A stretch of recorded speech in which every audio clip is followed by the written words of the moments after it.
Everyone. So last class में हमने C4 cycle के बारे में देखा था। आज हम फर्दर पढ़ेंगे मैकेनिज्म ऑफ फोटोसिंथेसिस का जो लास्ट पॉइंट है CAM या क्रेसुलेशन एसिड मेटाबॉलिज्म के बारे में डिस्कस करेंगे। तो क्या होता है ये साइकिल, इसकी प्रोसेस क्या है, ये कहाँ पर कंप्लीट होता है, किन प्लांट्स के अंदर ये साइकिल हमको देखने को मिलता है, उन सारे पॉइंट्स के बारे में हम इसमें डिस्कस करेंगे। सबसे पहला हमारा पॉइंट है कि क्रेसुलेशन एसिड मेटाबॉलिज्म है क्या, या फिर जनरल जो इंट्रोडक्टरी पार्ट है इसके बारे में कहाँ पर देखा गया सबसे पहले, तो ये जनरल पोर्शन हम देखेंगे। सेकंड हम देखेंगे प्रोसेस ऑफ CAM की जो प्रोसेस है, मतलब कि क्रेसुलेशन एसिड मेटाबॉलिज्म जो है वो किन किन चरणों में पूरा होता है, तो और कहाँ कहाँ होता है, ठीक है, प्लांट्स में कौन कौन से पार्ट्स में हमको ये देखने को मिलता है, उसके बारे में हम डिस्कस करेंगे। थर्ड है, इसमें हमारे सिलेबस में एक छोटा सा पॉइंट दे रखा है कंपेंसेशन पॉइंट। कंपेंसेशन पॉइंट का मतलब होता है संतुलन बिंदु, ठीक है, जो कि CO2 से रिलेटेड है, मतलब CO2 का संतुलन बिंदु क्या होता है इसके बारे में हम डिस्कस करेंगे। तो ये जनरली आपके फोटोसिंथेसिस और रेस्पिरेशन से रिलेटेड है, क्या होता है हम इसके आगे बात करेंगे। और लास्ट है हमारा रेफरेंस।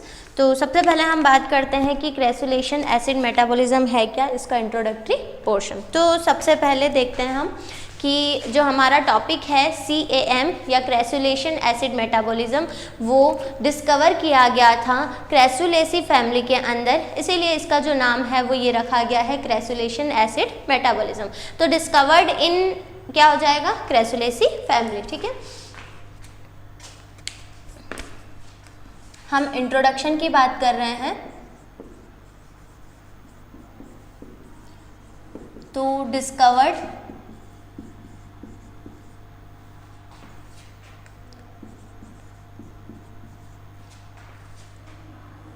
क्रेसुलेसी फैमिली, ठीक है। सबसे पहले ये किस में डिस्कवर हुआ था, क्रेसुलेसी फैमिली के अंदर। अब क्रेसुलेसी फैमिली क्या है, इसके कुछ स्पेशल कैरेक्टरिस्टिक्स होते हैं, क्या होते हैं उसकी बात करते हैं। तो क्रेसुलेसी जो फैमिली है हमारी, वो एक ऐसी फैमिली है जिसमें जो स्टोमेटा होते हैं, लीव्स के अंदर पाए जाने वाले जो स्टोमेटा होते हैं वो डे टाइम में क्लोज होते हैं, ठीक है। ये इसका स्पेशल कैरेक्टर है, क्योंकि अभी तक हमने जो पढ़ा था स्टोमेटा के बारे में, हमने स्टोमेटा की ओपनिंग और क्लोजिंग की जो मैकेनिज्म पढ़ी थी, उसमें हमने देखा था कि स्टोमेटा जनरली डे टाइम में क्लोज होते, डे टाइम में ओपन होते हैं और नाइट में क्लोज होते हैं, ठीक है। तो यहाँ पर वो केस थोड़ा सा उल्टा हो जाता है, क्यों होता है उसकी हम बात करते हैं। तो हमने बोला कि स्टोमेटा दिन में क्या होते हैं, या stomata close eight day time, ठीक है, और stomata opens at night time.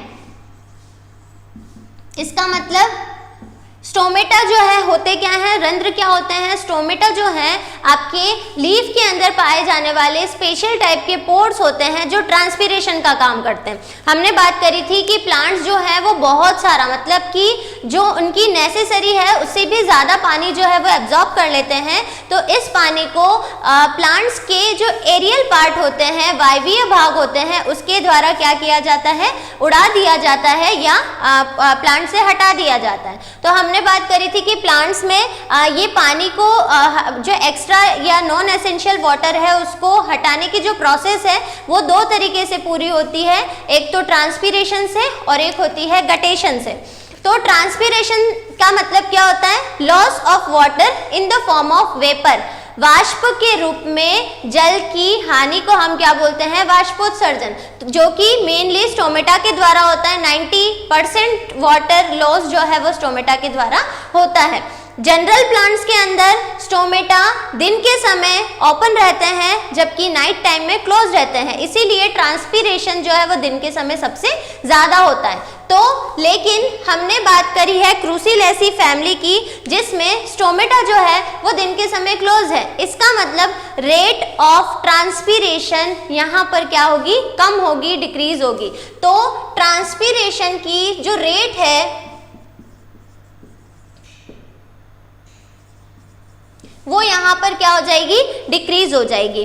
और ये स्पेशल कैरेक्टर इसमें पाया ही इसलिए जाता है ताकि ट्रांसपीरेशन से वाटर लॉस न हो पाए, क्योंकि जो क्रैसुलेसी फैमिली है या फिर ये जो प्लांट्स होते हैं ये मेनली होते हैं डेजर्ट एरिया में लगने वाले प्लांट्स होते हैं, मरुस्थलीय आवासों में, ठीक है, जिसको हम डेजर्ट प्लांट्स भी बोलते हैं। क्योंकि ऑलरेडी इस रीजन में पानी की कमी होती है तो प्लांट्स में इस कमी को, पानी की और ज़्यादा वेस्टेज को रोकने के लिए ये स्पेशल गुण जो है उनके प्लांट्स के अंदर पाया जाता है ताकि ट्रांसपीरेशन से वाटर लॉस इसमें न हो पाए। और इन फैमिलीज की और विशेषता क्या है, तो हम बात करते हैं कि इसके जो प्लांट्स होते हैं वो मेनली एसिडिक एनवायरनमेंट में लगते हैं या एसिडिक हैबिटाट में लगते हैं, तो इसको हम एसिडिक बोल सकते हैं, एसिडिक प्लांट्स भी बोल सकते हैं या एसिडिक हैबिटाट में लगने वाले, on the basis of habitat, आवास की दृष्टि से एसिडिक हैबिटाट में ये लगते हैं। तो दो मेन कैरेक्टर की बात करी हमने कि ये जो प्लांट्स होते हैं उनमें स्टोमेटा की ओपनिंग और क्लोजिंग जनरल प्लांट से अपोजिट होती है। डेजर्ट प्लांट्स हैं क्योंकि यहाँ पर ऑलरेडी पानी की कमी होती है तो प्लांट्स में होने वाली कमी को रोकने के लिए इनमें ये स्पेशल गुण जो है वो पाया जाता है। एसिडिक प्लांट्स कहलाते हैं हैबिटाट के बेसिस पर, ठीक है। इसके अलावा हम बात करें तो इनका जो स्टेम होता है वो भी थोड़ा सा मोटा होता है, मांसल होता है, ठीक है, जिसको हम सक्सिलेंट प्लांट्स भी या सक्सिलेंट स्टेम भी कहते हैं। सबसे पहले डिस्कवरी क्रेसुलेसी फैमिली में हुई थी, उसके बाद में अभी तक 22 से 23 फैमिलीज के अंदर एंजियोस्पर्म की 22 to 23 फैमिलीज के अंदर अभी तक ये जो है वो देखा जा चुका है, ठीक है। मतलब कि CAM साइकिल जो है वो अभी तक 22 to 23 फैमिलीज के अंदर एंजियोस्पर्म की देखा गया है, जिसमें से कुछ इंपॉर्टेंट बात करें तो कैक्टेसी है, लिलिएसी है, एस्क्लेपियडेसी है, ठीक है। तो कुछ ये फैमिली क्रेसुलेसी है, तो इन फैमिलीज के अंदर CAM साइकिल जो है वो देखा गया है, ठीक है। अब हम बात करते हैं कि CAM साइकिल जो है वो होता कैसे है। CAM साइकिल जो है वो C4 साइकिल से मिलता जुलता है, ठीक है, क्योंकि इसमें जो प्रोडक्ट है ना, मतलब कि आप जब हम इसकी प्रोसेसिंग देखेंगे तो C4 से रिलेटेड लगेगा, ये C4 से रिलेटेड लगेगा मतलब क्या, जैसा कि C4 के अंदर जो CO2 का रिसिपिएंट था, मतलब एनवायरनमेंट की CO2 को अवशोषित करने वाला जो रिसिपिएंट था वो कौन था वहाँ पर, PEP। तो यहाँ पर भी कुछ ऐसे ही प्रोडक्ट्स आपको देखने को मिलेंगे। और फर्स्ट स्टेबल प्रोडक्ट जो था C4 प्लांट्स के अंदर OAA ऑक्जेलो एसिटिक एसिड, तो सेम चीज़ यहाँ पर रिपीट होगी। लेकिन वहाँ पर और यहाँ पर डिफरेंस क्या होगा उसकी हम बाद में बात करेंगे। सबसे पहले हम बात करते हैं कि प्रोसीजर क्या है, कैसे ये CAM साइकिल जो है वो कंप्लीट होता है। तो नेक्स्ट हम बात करते हैं इसकी प्रोसीजर की।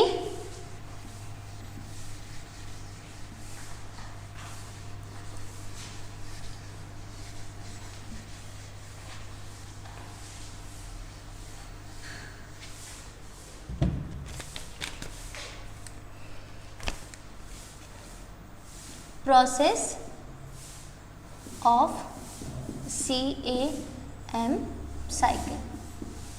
अब प्रोसेस की बात करते हैं तो इसमें सबसे पहले हम देखते हैं कि जो CAM साइकिल है वो उसमें दिन के समय क्या होता है और नाइट के टाइम पे क्या क्या प्रोसेसिंग हमको देखने को मिलती है। तो पहले हम देखते हैं क्योंकि स्टोमेटा जो है वो ओपन कब हो रहे हैं, नाइट टाइम में, तो नाइट टाइम में प्लांट्स के अंदर क्या क्या प्रोसेसिंग होती है।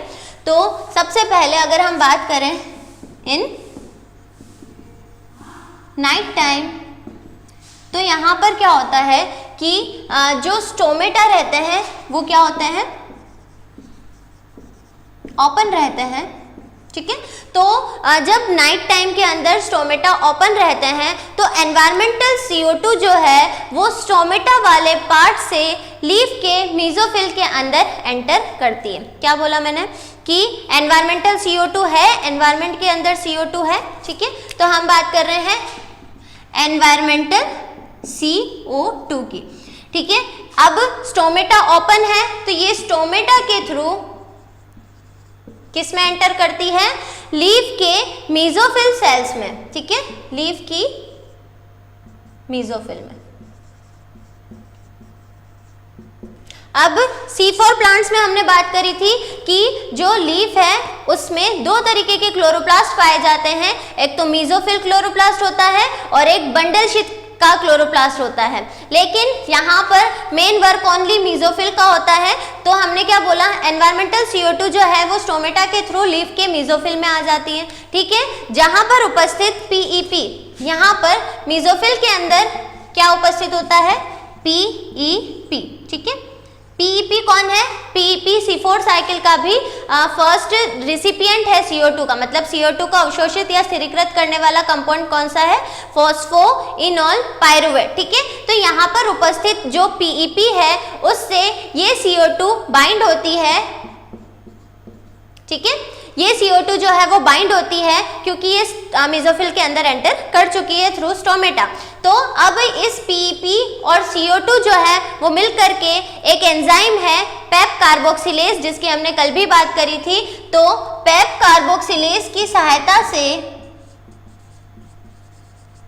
ठीक है, ये क्या करता है, फर्स्ट स्टेबल प्रोडक्ट बना देता है जिसको हम बोलते हैं OAA, ऑक्जेलो एसिटिक एसिड। यहाँ तक तो सारा C4 साइकिल से सिमिलर ही है। हम बात कर रहे हैं कि CAM साइकिल जो है वो कैसे होता है प्लांट्स के अंदर। तो हमने बताया कि नाइट टाइम में क्या होता है, क्योंकि हम पहले डिस्कस कर चुके हैं, क्योंकि नाइट टाइम में स्टोमेटा ओपन रहेंगे। तो नाइट टाइम में स्टोमेटा ओपन रहते हैं तो उन स्टोमेटा के थ्रू एनवायरमेंटल CO2 है वो लीफ के अंदर एंटर कर जाती है, और लीफ के अंदर एंटर करने के बाद में उसमें उपस्थित मेसोफिल में जाती है। मेसोफिल में जाने के बाद में जो PEP है ऑलरेडी उसके पास में, उससे बाइंड हो जाता है CO2 और एक एंजाइम की हेल्प से एक फर्स्ट स्टेबल प्रोडक्ट बना देता है जो कि है OAA, ऑक्जेलो एसिटिक एसिड। एंजाइम है हमारे पास में पेप कार्बोक्सिलेज। अब जो OAA है उसमें क्या होता है, रिडक्शन की प्रोसेस होती है, अपचयन की प्रक्रिया होती है, और ये जल्दी कन्वर्ट हो जाता है किसमें, मैलिक एसिड में, ठीक है। रिडक्शन की प्रोसेस के द्वारा, ठीक है। तो OAA जो है वो रिडक्शन के द्वारा, रिडक्शन की या अपचयन की प्रोसेस के द्वारा मैलिक एसिड में कन्वर्ट हो जाता है, तो वो जल्दी मैलिक एसिड बना लेता है। OAA जब मैलिक एसिड में कन्वर्ट होता है तो ये मैलिक एसिड जो है वो लीफ की जो वैक्यूल या मेसोफिल का जो वैक्यूल रिक्तिका जो होती है ना, हमने जब लीफ का जो स्ट्रक्चर पढ़ते हैं जनरली तो उसमें हम मेसोफिल, कल भी हमने बताया था कि मेसोफिल क्या होता है। मेसोफिल के अंदर बंडल शीथ और C4 प्लांट्स में स्पेशल कैरेक्टर या स्पेशल जनरल क्रेन्स एनाटॉमी के बारे में हमने देखा था, वैसे ही हम बात कर रहे हैं इसके अंदर। तो जो मैलिक एसिड है वो रात में हो रहा है, रात में फॉर्म हो रहा है, तो रात में ये मेसोफिल के अंदर ही पड़ा रहता है, मेसोफिल की वैक्यूल के अंदर ही पड़ा रहता है। तो ये कहाँ पर चला जाता है, वैक्यूल के अंदर, रिक्तिका के अंदर, ठीक है। अब क्या होगा, ये रात भर वैक्यूल के अंदर पड़े रहने के कारण मैलिक एसिड जो है वो नाइट टाइम पर मेसोफिल की वैक्यूल के अंदर रहता है। इसी कारण इस प्लांट्स की जो लीफ होती हैं वो स्वाद में खट्टी होती हैं, थोड़ी सी मतलब सोर नेचर का जो होता है इसके अंदर, क्योंकि इसके अंदर मैलिक एसिड जो है वो कंटिन्यूसली या पूरी नाइट कहाँ पर पड़ा रहता है, वैक्यूल के अंदर रहता है। अब जनरली हमने C4 में देखा था कि मैलिक एसिड तुरंत ही क्या हो जाता है, उसका डिकार्बोक्सिलेशन हो जाता है, उसका विघटन हो जाता है CO2 और पायरुवेट में। लेकिन यहाँ पर ये कुछ टाइम रेस्ट करता है वैक्यूल के अंदर। इसके बाद में यही मैलिक एसिड कहाँ पर आता है, तो यही मैलिक एसिड आता है, अगर हम डे टाइम की बात करें,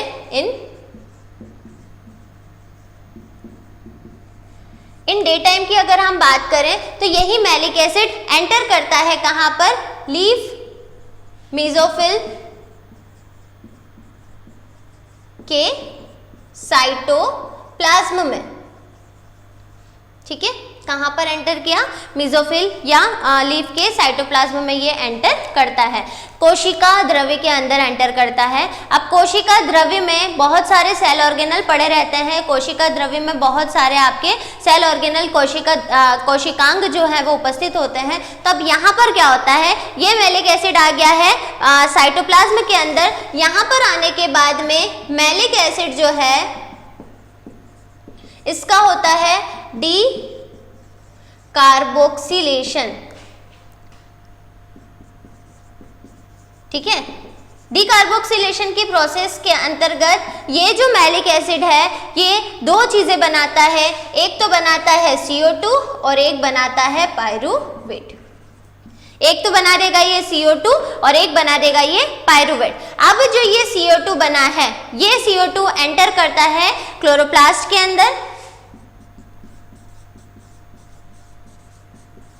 अब क्लोरोप्लास्ट क्या है, ठीक है, लीफ के अंदर पाया जाने वाला एक स्पेशल टाइप का सेल ऑर्गेनल है जिसमें फोटोसिंथेसिस की जो प्रोसेस है वो होती है। तो ये जनरली हमने बात की थी C4 और C3 साइकिल जो है, या फिर हम डार्क रिएक्शन की बात करते हैं क्योंकि ये तीनों डार्क रिएक्शन के ही पार्ट है।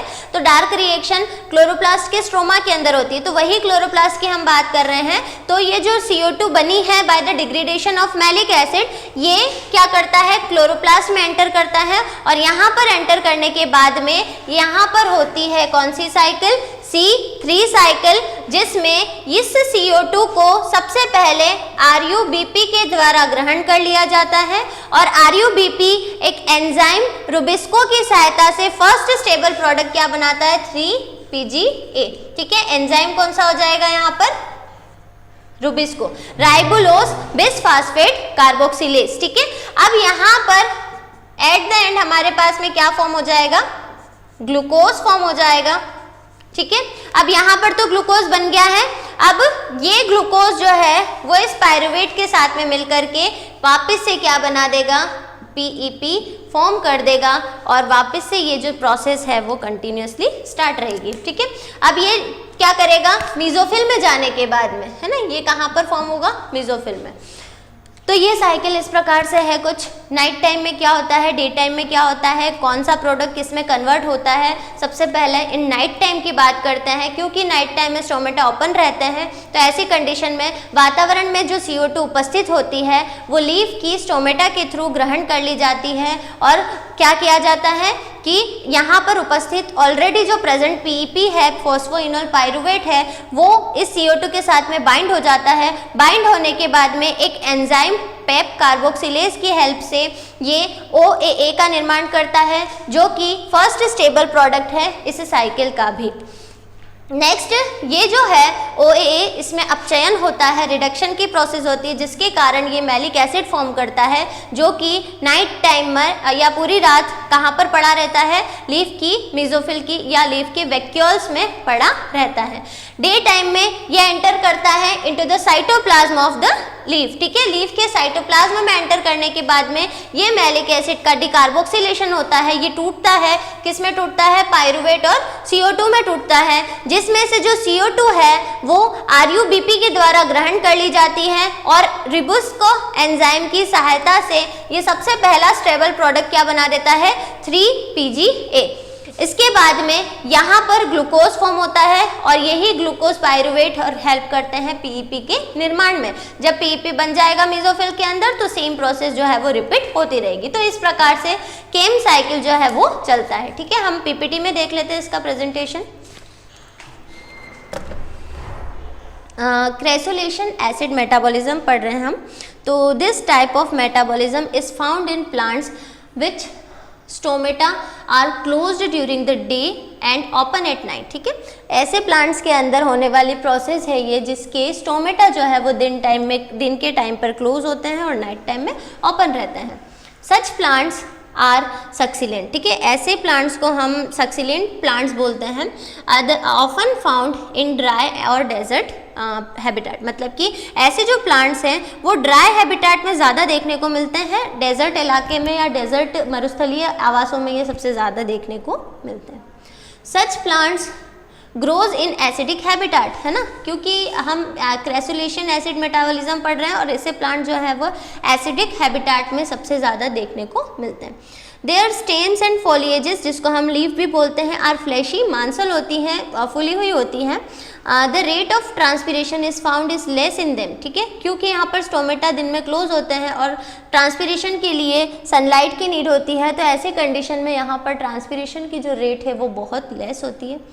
In such plants In order to deal with the problem of the transpiration during the day at the pores are closed, क्योंकि यहाँ पर ऑलरेडी पानी की इतनी कमी है तो वाष्पोत्सर्जन की समस्या से वाष्पोत्सर्जन के कारण या उसकी प्रॉब्लम के कारण उसको डील करने के कारण ही इसमें स्टोमेटा जो होते हैं वो डे टाइम में क्या होते हैं, क्लोज होते हैं। नेक्स्ट हम बात करते हैं क्रेसुलेशन एसिड मेटाबॉलिज्म है क्या, तो ये साइकिल क्या है। This cycle was first studied in plants the Crassulaceae family and hence this cycle is called Crassulacean acid metabolism. मतलब कि सबसे पहले ये जो साइकिल है वो सबसे पहले कहाँ पर देखा गया था, इस साइकिल के बारे में सबसे पहले देखा गया था क्रेसुलेसी फैमिली के अंदर। इसके बाद में इसीलिए हम इसको क्रेसुलेशन एसिड मेटाबॉलिज्म कहते हैं। Now this path of photosynthesis is found in 23 families, है ना, ये फैमिलीज हैं, ठीक है, 23 फैमिलीज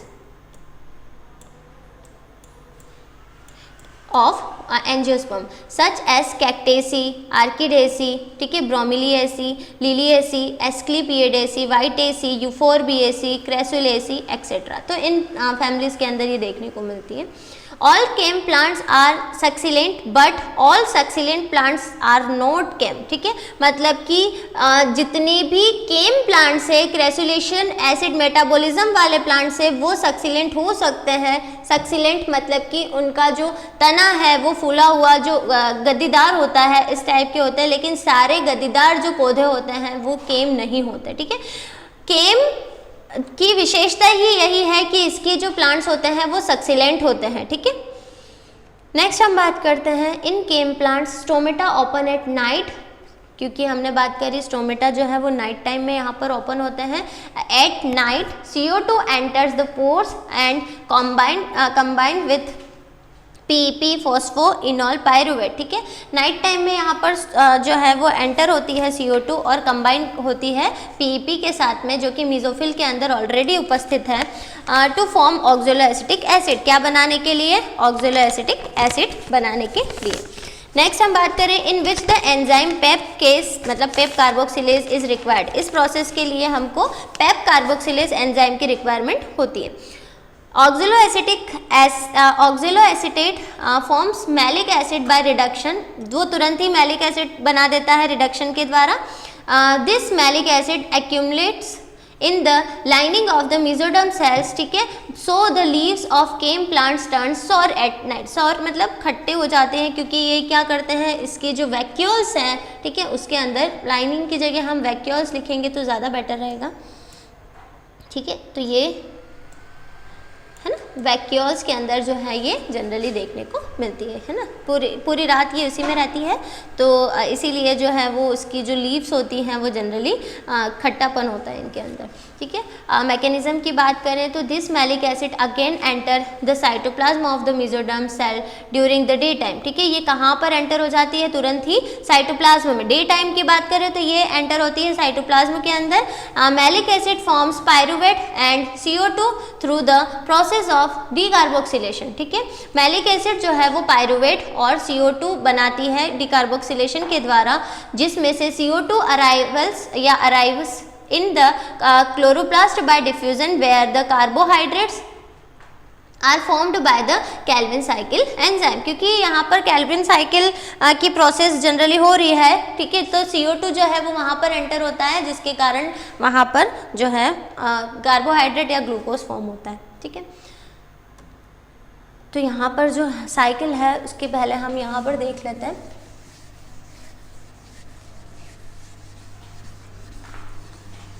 अब अगर हम बात करें कि एज अ फ्लो चार्ट हम इसको कैसे रिप्रेजेंट कर सकते हैं,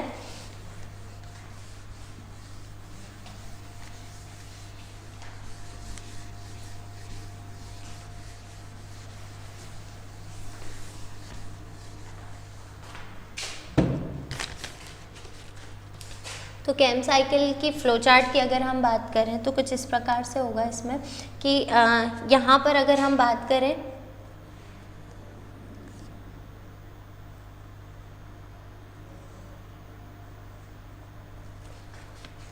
इन नाइट, ठीक है। एनवायरमेंटल जो CO2 है वो एंटर करती है थ्रू द स्टोमेटा। ठीक है, अब यहाँ पर उपस्थित ऑलरेडी पीईपी जो है, ठीक है, वो बाइंड होता है इसके साथ में। ठीक है, और ये हम बात कर रहे हैं कहाँ की, मीजोफिल की, है ना, मीजोफिल में होने वाली प्रोसेस है। क्या फॉर्म करेगा ये, OAA। ठीक है, एंजाइम यहाँ पर वर्क करता है पेप केस या पेप कार्बोक्सिलेज। ठीक है, अब ये जो पेप केस है ये कौन सी, OAA के अंदर होने वाली प्रोसेस कौन सी थी, तो OAA के अंदर होता है रिडक्शन। रिडक्शन के कारण यहाँ पर NAD फॉर्म होता है थ्रू NADH2। ठीक है, मैलिक एसिड फॉर्म होता है। ठीक है, अब यहाँ पर ये मैलिक एसिड जो है साइटोप्लाज्म, पहले तो ये चीज़ जो है ये होती है वैक्यूल के अंदर। ठीक है, वैक्यूल में पड़ा रहता है ये, इसके बाद में ये एंटर करता है किस में, साइटोप्लाज्म में। तो जब ये साइटोप्लाज्म में एंटर करेगा तो यहाँ से हम बात करेंगे इन डे टाइम। ठीक है, तो ये सारी प्रोसेस तो कब हो रही है, एट नाइट टाइम में। अगर हम डे टाइम की बात करें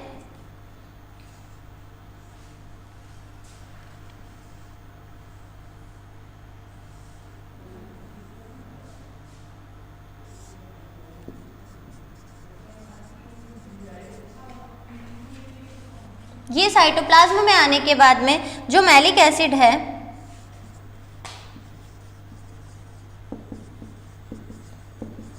ठीक है, ये आफ्टर डीकार्बोक्सिलेशन ये बना देगा पायरुवेट एंड CO2, जो कि एंटर करेगा कहाँ पर, क्लोरोप्लास्ट में, और यहाँ पर ये प्रोसेस होगी क्या, RUBP के द्वारा ये ग्रहण कर लिया जाएगा रुबिस्को एंजाइम की हेल्प से, फर्स्ट स्टेबल प्रोडक्ट बना देगा। ठीक है, और यहाँ पर एट द एंड कार्बोहाइड्रेट या ग्लूकोज जो है वो फॉर्म हो जाएगा। यही ग्लूकोज जो है वो आपके क्या बनाने में हेल्प कर देगा, तो पायरुवेट और CO2 जो है या ग्लूकोज जो है ये आपका PEP फॉर्म कर देगा। तो इस प्रकार से ये जो साइकिल है वो चलता रहता है कंटिन्यूसली। ठीक है, डे टाइम में और नाइट टाइम में। अब यहाँ पर आप देख सकते हैं सेम चीज़ है, ये एनवायरमेंटल CO2 है, पेप कार्बोक्सिलेज OAA। ठीक है, यहाँ पर मैलिक एसिड है, वैक्यूल्स में रहता है। डे टाइम में ये कहाँ पर आ जाता है, साइटोप्लाज्म में आ जाता है। साइटोप्लाज्म में मैलिक एसिड का डीकार्बोक्सिलेशन के थ्रू पायरुवेट और CO2 बनते हैं, और ये सारी प्रोसेस जो है वो कंटिन्यूसली चलती रहती है। तो इस प्रकार से केम साइकिल जो है वो as a main cycle work करता है इन कुछ स्पेशल फैमिलीज के अंदर। अब डिफरेंस क्या है C4, क्योंकि ये जो साइकिल है केम साइकिल जो है वो C4 साइकिल से मिलती जुलती है। C4 साइकिल जो है वो दोनों में कुछ प्रोडक्ट्स या कॉमन है, तो वो क्या क्या समानता है या कुछ सिमिलरिटीज है उसकी अगर हम बात करें तो C4 और केम दोनों प्लांट्स के अंदर फर्स्ट स्टेबल प्रोडक्ट जो बनता है वो OAA ही होता है, जो कि 4 कार्बन वाला होता है। तो पहला स्थायी उत्पाद जो है दोनों साइकिल में OAA होता है। दूसरी अगर हम बात करें तो CO2 को ग्रहण करने वाला या फर्स्ट CO2 का ग्राही जिसको हम बोलते हैं, रिसिपिएंट जिसको हम बोलते हैं, वो क्या है, PEP। दोनों साइकिल में वहां पर भी PEP है, यहाँ पर भी PEP है। ठीक है, इसके अलावा बहुत सारी कॉमन प्रोसेस जो है, क्योंकि यहाँ पर फर्स्ट जो एंजाइम है या फर्स्ट प्रोडक्ट बनाने के लिए जो एंजाइम काम करता है वो पेप कार्बोक्सिलेज है दोनों के अंदर। ठीक है, यहाँ पर रुबिस्को एंजाइम का भी इंपॉर्टेंट रोल होता है, क्योंकि वहाँ पर भी आपका C3 साइकिल के थ्रू ग्लूकोज फॉर्म होता है, तो वहाँ पर रुबिस्को एंजाइम का इंपॉर्टेंट रोल होता है। तो ये कुछ सिमिलरिटीज होती हैं C4 और केम के अंदर। अगर हम आगे बात करें किसकी, तो नेक्स्ट अगर जैसे हम बात करते हैं इनकी असमानता की, डिसिमिलरिटी की, तो असमानता यह है कि कल हमने बात करी थी C4 प्लांट्स के अंदर एक स्पेशल कैरेक्टर पाया जाता है जिसको हम बोलते हैं क्रेन्स एनाटोमी,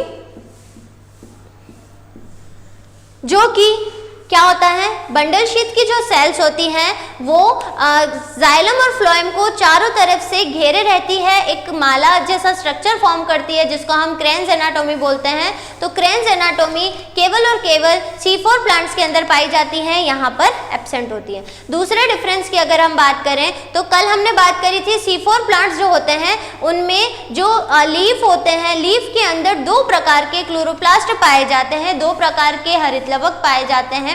एक को हम बोलते हैं मीजोफिल क्लोरोप्लास्ट और एक को हम बोलते हैं बंडल शीथ क्लोरोप्लास्ट। तो वो जो प्रोसेस थी C4 की वो दोनों के अंदर हो रही थी, मीजोफिल के अंदर और बंडल शीथ के अंदर। और यहाँ पर आप देख सकते हैं केवल और केवल मीजोफिल के अंदर ही ये प्रोसेस जो है वो होती है। तो क्लोरोप्लास्ट यहाँ पर केवल एक ही प्रकार का होता है। तो इस प्रकार से कुछ अलग अलग प्रोसेस है। यहाँ पर पायरुवेट निर्माण के लिए CO2 और यहाँ पर PEP निर्माण के लिए CO2 और पायरुवेट का योगदान होता है। तो इस प्रकार से कन्वर्जन जो है, जो कुछ डिफरेंसेस हैं C3 और C4 और आपका केम साइकिल के अंदर। तो ये एज अ फ्लो चार्ट हम देखते हैं, हम देख लेते हैं PPT में इसकी फ्लो चार्ट के बारे में। तो यहाँ पर आप देख सकते हैं केम साइकिल, ठीक है। डार्क ओपनिंग ऑफ पोर्स, ठीक है। इन डार्क मतलब ओपनिंग ऑफ पोर की बात करें तो नाइट में के टाइम में जो स्टोमेटा होते हैं वो ओपन होते हैं, ठीक है।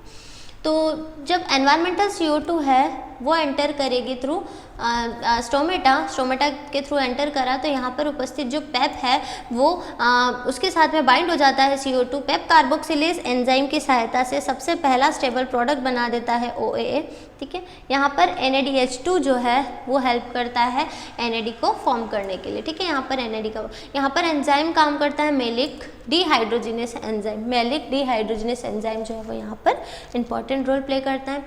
यहाँ पर मैलिक एसिड फॉर्म होता है, इसके जो रिडक्शन से मैलिक एसिड फॉर्म होता है। तो फर्स्ट ऑफ ऑल ये जो है ये वैक्यूल के अंदर पड़ा रहता है, साइटोप्लाज्म में उपस्थित वैक्यूल के अंदर जो है वो पड़ा रहता है ये।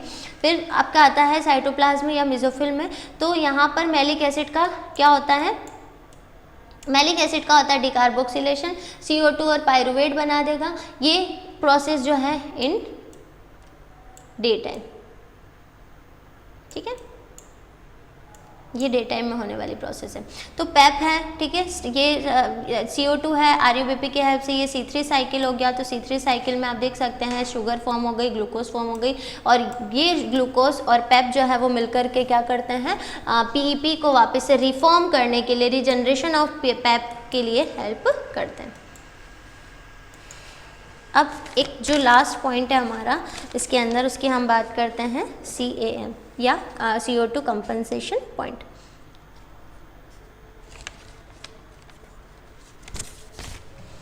जनरली अगर हम बात करें तो ये छोटा सा टॉपिक है या इतना कुछ बेसिक सी एक बात है। CO2 कंपनसेशन पॉइंट का मतलब होता है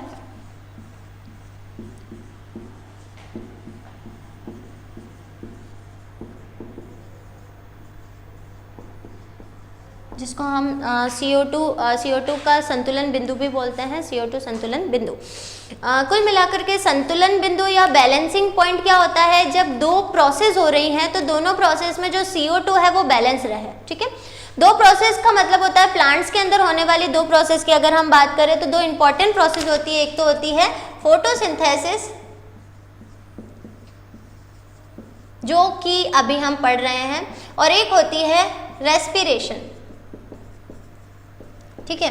तो प्लांट मतलब हम CO2 के संतुलन बिंदु की बात कर रहे हैं तो CO2 का बैलेंसिंग पॉइंट क्या होता है, बैलेंसिंग पॉइंट क्या होता है, जनरली हम देखते हैं कि दो अलग अलग प्रोसेस में अगर किसी में रिलीज होने वाली CO2 है और किसी में यूज होने वाली CO2 है तो उसकी मात्रा अगर बराबर हो तो ऐसे कंडीशन में हम उसको क्या बोलेंगे, कंपनसेशन पॉइंट बोलेंगे या संतुलन बिंदु कहेंगे। जैसा कि फोटोसिंथेसिस की जो इक्वेशन है, फोटोसिंथेसिस में जो CO2 है वो यूज की जाती है, कैसे, तो हम बात करते हैं जैसे इसकी इक्वेशन की। तो इसकी इक्वेशन क्या है, 6CO2 plus 12H2O it gives C6H12O6 plus 6O2 plus 6H2O। ये तो हमारी इक्वेशन है किसकी, फोटोसिंथेसिस की, ठीक है। यहाँ पर आप देख सकते हैं CO2 जो है वो यूज होती है। अगर इसके अपोजिट हम रेस्पिरेशन की बात करें तो रेस्पिरेशन जो है कैटाबोलिक प्रोसेस है जिसके अंदर क्या होता है कि ग्लूकोज जो है C6H12O6 प्लस 6, मतलब जस्ट इसका उल्टा, ये चीज आगे आ जाएगी, ये चीज पीछे आ जाएगी, तो plus 6O2 plus 6H2O, it gives 6CO2 plus 12H2O plus 686 kilo calorie energy. तो ऐसी कंडीशन में आप देख सकते हैं यहाँ पर जो रेस्पिरेशन है, यहाँ पर तो CO2 जो है वो मुक्त हो रही है और यहाँ पर फोटोसिंथेसिस की जो प्रोसेस है वहाँ पर CO2 यूज हो रही है, मतलब यहाँ पर CO2 का क्या हो रहा है, यूज हो रहा है, यहाँ पर CO2 क्या हो रही है, रिलीज हो रही है। तो जब फोटोसिंथेसिस या फिर हम बोले जब रेस्पिरेशन में रिलीज होने वाली CO2 की मात्रा फोटोसिंथेसिस में यूज होने वाली CO2 की मात्रा के बराबर हो तो ऐसी प्रोसेस को या ऐसे पॉइंट को हम बोलते हैं कंपनसेशन पॉइंट या फिर संतुलन बिंदु। तो ये कब होता है, एक फिक्स लाइट की रेंज में होता है, it fix range of light.